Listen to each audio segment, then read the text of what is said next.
नाज़रीन किराम, भारत ने पाकिस्तान की अफवाज पर चढ़ाई शुरू कर दी है। The bottom line on this issue is that it is for us very difficult to engage with a neighbor who practices cross-border terrorism. बहुत बुरी खबर ये आ रही है कि 2 धमाके हुए सीटीडी की बिल्डिंग में, यानी इंसदादे दहशतगर्दी की बिल्डिंग, यानी आप थाना समझ लें। मुझे एटमी हथियारों का जखीरा नहीं चाहिए जो मेरे गरीब अवाम के मुंह में बड़ी बात रोटी कर दी छीन ले। बड़ी आज बात मेरे मुल्क की 80% आबादी जो है वो रोटी के लिए रोल रही है। वो मैं उनको क्या एटमी हथियार जाके प्लेट में रख के दूं? क्या डिफेंड करूं वहां पे? मैं किस मुंह से डिफेंड करूं? मैं वहां पे पंचिंग बैग बन के बैठ जाऊं कि उनकी बातें सुनूं? किस चीज को कोई डिफेंड करने वाली कोई चीज भी तो हो ना। नहीं है हिम्मत भैया। जितना काम इंडियन आर्मी करती है ना गरीबों के लिए, यहाँ पे गरीबों के लिए, मैं आपको कुछ वीडियोस बाद में सेंड करता हूँ। वो कहता है जो पॉलिटिशियन है जैसे हमारे हैं वो अगले इलेक्शन की सोचते हैं, जो लीडर होता है वो अगली नस्ल की सोचता है। इंडिया में लीडर हैं। इंडिया ने जो कश्मीर की 370 वाली सिचुएशन खराब किया, क्या उसकी मौजूदगी में ये चाहेंगे? तो बाजवा साहब ने एक बड़े गुस्से में कहा कि हमारा क्या ताल्लुक 370 साल, जो मर्जी करते फिरें, हम तो अपना मुफाद चाहिए।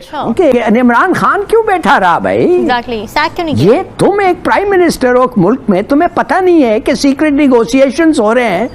पहले मैं बोलता हूँ कि पाकिस्तान की क्या सूरत हाल है, उस पे नहीं करेंगे, कश्मीर पे आ जाते। अरे यार कश्मीर को क्या करना है, हमें नहीं रहना है तुम लोगों के साथ।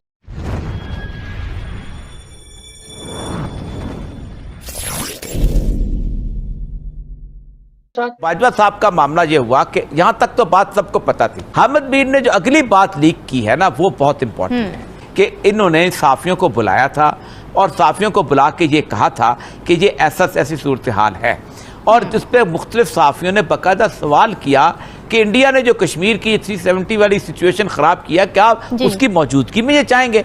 तो बाजवा साहब ने एक बड़े गुस्से में कहा कि हमारा क्या ताल्लुक 370 साल, जो मर्जी करते फिरें, हम तो अपना मुफाद चाहिए। तो इमरान खान ने कहा कि मैंने उसके खिलाफ फौरन बयान दे दिया कि ये ऐसा नहीं होगा जब तक इंडिया वापस नहीं आता। जिससे वो कहते हैं कि बाजवा साहब की मेरी जो है बड़ी खासी तू मैं हुई। लेकिन इसमें असल बात यह है कि बाजवा साहब ने मोदी को मई में पाकिस्तान आने की दावत दे दी थी और फॉरेन ऑफिस को भी नहीं पता था। और शाहमद कुरैशी ने जब इमरान खान को बताया तो ये खौफनाक कि एक आर्मी चीफ कैसे एक दुश्मन मुल्क के वजीर आजम को आज खुद इन्वाइट कर लेता है। ये है असल खौफनाक बात। हिलाली साहब, आपको क्या लगता है कि क्या वजह होगी कि पहले नहीं आई बात सामने पीटीआई की तरफ से? एटलीस्ट देखिए, हामिद मीर ने कहा ये जो सौदाबाजी कश्मीर पे हुई है, मैं ये तो पब्लिकली अब सबको पता है, I don't want to go into that. मगर मैं ये जानना चाहता हूँ कि इमरान खान क्यों बैठा रहा भाई? एग्जैक्टली, सैक क्यों नहीं किया? ये तुम एक प्राइम मिनिस्टर हो मुल्क में, तुम्हें पता नहीं है कि सीक्रेट निगोशिएशंस हो रहे हैं? वो आके तुम्हें इंसिडेंटली कह रहा है कि ओए बाय द वे वो आएगा, और तुम्हें तो पता ही नहीं है। तुम्हारा फॉरेन मिनिस्टर तुम्हारे को आके कहता है नो द क्लूलेस। उससे पूछो हु आर यू, कौन सा तुम्हें इजाजत दिया कि तुम जाके उनके साथ निगोशिएशंस कर रहे हो? और या साहब, I like the way you defend Imran Khan, मैं कभी कभी थोड़ा सा उसको गलती भी करता है, डिफेंड नहीं कर रहा। तो मैं सिर्फ आपको ये कहना चाहता हूँ, देखिए बात सीधी सादी ये है, ये जो दूसरा इंटरप्रिटेशन है, शायद ये वजह है कि उन्होंने फिर बात नहीं की इसके बारे में, कि वो कह रहा था कि देखो मेरे टैंक्स जो हैं उनमें थोड़े से कुछ नुक्स हैं, और वो जो इलाका है और ट्रेन है वो कुछ सही नहीं है। ये नहीं कि हम लड़ नहीं सकते हैं, हमारा करेज नहीं है, मोराल नहीं है। सब मुझे ये बताएं कि क्या जर्मनी और जापान के पास सेकेंड वर्ल्ड वॉर के बाद अपने मुल्क की हिफाजत के लिए एटमी हथियार है? और क्या वो दुनिया की तीसरी और चौथी बड़ी इकोनॉमी हैं या नहीं? क्या सोवियत यूनियन दुनिया का सबसे बड़ा एटमी हथियारों का जखीरा होने के बावजूद टुकड़े टुकड़े नहीं हुआ? क्या दुनिया में साउथ कोरिया जैसी कंट्रीज या दुनिया में और जितनी कंट्रीज और नेशंस जिन्होंने तरक्की की है, क्या एटमी हथियार के बलबूते पे की है? एटमी हथियार अगर आप इसी इंटरव्यू में देखें तो इमरान खान कह रहे हैं कि इसने डेटरेंस का रोल प्ले किया है। और डेटरेंस का रोल जाहिर है कि आपको क्यों चाहिए होता है जब आपका दुश्मन आपके सामने खड़ा होता है। ठीक है, आपका दुश्मन आपके सामने कश्मीर की वजह से खड़ा है। अगर कश्मीर का मसला हल हो जाता है तो आपके लिए ये एटमी हथियार जो है रखना या ना रखना, ये जाहिर है कि ये एक पार्लियामेंट का काम होगा, एक हुकूमत का काम होगा, इसके अंदर कंसल्टेशन होगी, लेकिन एक पॉइंट ऑफ व्यू के लिहाज से तो मैं ये कहता हूं कि मेरे मुल्क को जापान बना दें, मेरे मुल्क को साउथ कोरिया बना दें, मेरे मुल्क को जर्मनी बना दें, खुदा के लिए मेरे मुल्क को सोवियत यूनियन मत बनाएं। मुझे एटमी हथियारों का जखीरा नहीं चाहिए जो मेरे गरीब अवाम के मुंह में बड़ी बात रोटी कर दी छीन ले। बड़ी आज मेरे मुल्क की 80% आबादी जो है वो रोटी के लिए रोल रही है। वो मैं उनको क्या एटमी हथियार जाके प्लेट में रख के दूं? ठीक है क्या बात है? हामिद मीर की जानिब से कुछ एक्सक्लूसिव इंकशाफात सामने आए हैं कि जनरल रिटायर्ड कमर जावेद बाजवा कश्मीर का सौदा करने जा रहे थे। 2021 में भारत के वजीर आज़म नरेंद्र मोदी पाकिस्तान का दौरा करने जा रहे थे, जिसका इल्म पाकिस्तान के फॉरेन ऑफिस को भी नहीं था, मगर जब उस वक्त के वजीर खारिजा शाह महमूद कुरैशी और वजीर आज़म इमरान खान को इस बात का इल्म हुआ तो उसकी भरपूर मुखालिफत की गई। और ये सब इंकशाफात अब क्यों सामने आ रहे हैं? क्या कोई इंपॉर्टेंस है टाइमिंग की?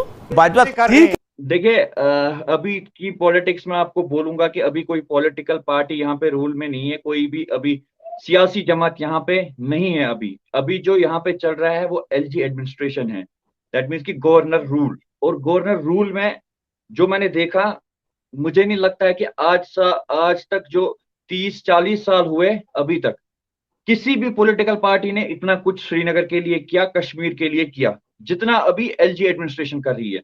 नो डाउट सख्ती भी कर रही है, लेकिन जो आज कश्मीर बनने जा रहा है, स्मार्ट सिटी की आपने खुद बात की, एक ख्वाब, ठीक है। यहाँ पे क्या होता था कि यहाँ की जो पॉलिटिकल पार्टीज थी पिछली, चाहे मैं एनसी की बात करूं, चाहे मैं पीडीपी की बात करूं, चाहे मैं किसी भी जमात की बात करूं, किसी भी सियासी जमात की, उन्होंने आज तक यहाँ पे कुछ किया नहीं। बस खाली झूठे वादे किए, झूठे दिलासे दिए लोगों को, और किया कुछ नहीं। लेकिन जब मैं उसी के कंपैरिजन में एलजी एडमिनिस्ट्रेशन देखता हूं, जो गवर्नर रूल अभी हमारी रियासत में चल रहा है, उसमें जो डेवलपमेंट यहाँ पे हुई ना, उसको मैं तहे दिल से सल्यूट करता हूँ एलजी साहब को, क्योंकि जो काम अभी यहाँ पे हुआ है, जो कभी नहीं हुआ वो इस बार ही हो रहा है। हमारी यहाँ करप्शन अभी जीरो टॉलरेंस है, करप्शन पे भी आए दिन एसीबी रेड डालती रहती है जो करप्शन में इन्वॉल्व है। हमारे यहाँ अभी जो कानून है ठीक ठाक बने हुए हैं और अच्छा खासा अभी सब कुछ चल रहा है कश्मीर में। अगर मुझसे कोई सलाह पूछे कि आप क्या चाहते हो कि कश्मीर में कौन सी सियासी जमात आए, पॉलिटिकल पार्टी कौन सी आए, मैं बोलूंगा भाई हमें पॉलिटिकल पार्टी की जरूरत ही नहीं है, हमें एलजी एडमिनिस्ट्रेशन ठीक है। तो इतना कुछ एलजी एडमिनिस्ट्रेशन कर रही है यहाँ के लिए। ये आपकी अपनी पार्टी है कश्मीर की जिनका आप नाम ले रहे हैं? बिल्कुल अपनी पार्टीज है, Jammu Kashmir national conference, PDP है, या और कोई भी जमात है, बहुत सारी जमात है। देखिए आज वो बड़ी बातें करते हैं कि ऐसा, आज वो छोटे छोटे कश्मीर में अपनी ही पार्टीज की हुकूमत है, ये कह रहे हैं आप? जिस तरह से अभी इंडिया नहीं पर है, अभी नहीं है, उस चीज का अब उनको ख्वाब ही रह गया, अभी नहीं है। अभी एलजी एडमिनिस्ट्रेशन यहाँ पे है, और जो एलजी एडमिनिस्ट्रेशन कर रही है वो आज तक के 35 सालों में, 40 सालों में किसी भी पॉलिटिकल पार्टी ने नहीं किया, चाहे नेशनल कॉन्फ्रेंस हो, चाहे पीडीपी हो। बस एक दूसरे पे ब्लेम गेम इन्होंने खेली। ऑफिशियली कौन रूल कर रहा है कश्मीर पर? ऑफिशियली एलजी एडमिनिस्ट्रेशन, एलजी साहब मनोज सिन्हा जी। कुछ अगर जिस टाइम आप बोल रहे हो ना जुल्म है, अगर उस टाइम आप अगर आज से पहले 5, 6, 7, 8 साल की बात करें ना, ठीक है, तो उस वक्त यहाँ पे एनसी की हुकूमत थी, ठीक है, पीडीपी की हुकूमत थी। उस टाइम उनको जुल्म नहीं लगता था यहाँ, आज वो बोलते हैं जुल्म है, क्योंकि ये सियासी जमातें आज दिन बोलती रहती है, पीडीपी बोलती रहती है, एनसी बोलती रहती है, इन्होंने जी ऐसे किया। आपको मैं एक और बात कहूंगा, पीडीपी आज बीजेपी पे ब्लेम चढ़ाती है कि बीजेपी ने कश्मीर को ये किया। आप मुझे बताओ, पीडीपी ने ही बीजेपी को कश्मीर में लाया, आज वो उसी पे ब्लेम चढ़ाती है। तो ये सब ब्लेम गेम्स है। और मैं क्या थी कश्मीर में? हुर्रियत क्या थी?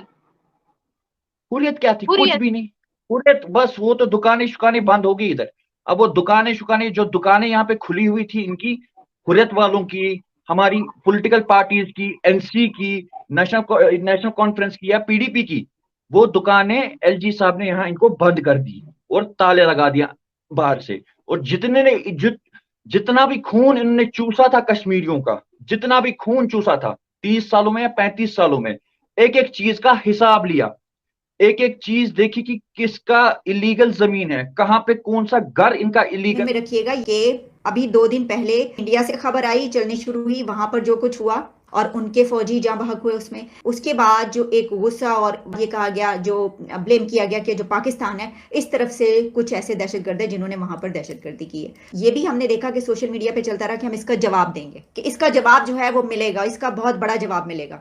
तो ये वैसे तो मैं ये भी देख रही थी कि लिखा जा रहा था कि G20 के बाद जवाब देंगे, तो क्या ये किस तरफ से जवाब आया मुझे नहीं पता, ये मैंने आपको बता दिया। अब देखते हैं कि हमारी अथॉरिटीज की तरफ से क्या क्लेम किया जाता है। नाज़रीन किराम, भारत ने पाकिस्तान की अफवाज पर चढ़ाई शुरू कर दी है और हामिद मीर की जानिब से पाकिस्तान के साबका सिपा सालार के हवाले से इंकशाफ सामने आया और जनरल बाजवा ने ये सारी चीजें जो हैं, ये जनरल बाजवा ने कहा कि पाकिस्तान की फौज लड़ने के काबिल नहीं है, पाकिस्तान की फौज के टैंक नहीं चलते, पाकिस्तान की फौज के पास टैंकों में डालने के लिए तेल नहीं है। खुदा का खौफ करें आप, हमारा सरहद पे खड़ा जवान जो जाने दे रहा है अपनी, पूरी कौम उसकी मकरूज है। ये कोई बाजवा माजवा आके उसके हमारे सरहद पे खड़े जवान की कुर्बानी को भी या फिर उसकी दिलेरी के ऊपर हर्फ नहीं ला सकता। और बाजवा साहब कहते हैं हमारे अंदर लड़ने की सलाहियत नहीं है और पूरा भारत हंस रहा है आप पे इस वक्त। ठंड पड़नी चाहिए आप सबके कलेजों को, और ये आपका हाल रह गया, ये आप मुंह दिखाएंगे। मैं बड़ी मरतबा भारतीय चैनल्स पे आ गया, आज किस मुंह से वहां पे हम जाए? आज भी राब्ता करते हैं, आज मेरा व्हाट्सएप खोलें, हर दूसरा इंडियन चैनल कहता है आओ ना डिफेंड करो। ये जो बाजवा वाली चीज है, इस पर मुझे ऑफर हुई कि हामिद मीर ने जो इंकशाफ किया, बाजवा कहता था तुम्हारे टैंक नहीं चलते। भाई मेरी फौज का सिपा सलार था वो, मैं क्या डिफेंड करूं वहां पे? मैं किस मुंह से डिफेंड करूं? मैं वहां पे पंचिंग बैग बन के बैठ जाऊं कि उनकी बातें सुनूं? किस चीज को कोई डिफेंड करने वाली कोई चीज भी तो हो ना। नहीं है हिम्मत भाई। अब यहां पर जो वारदात हुई है पाकिस्तान के साथ, हम सबके साथ ये वारदात हुई है। ये मेरा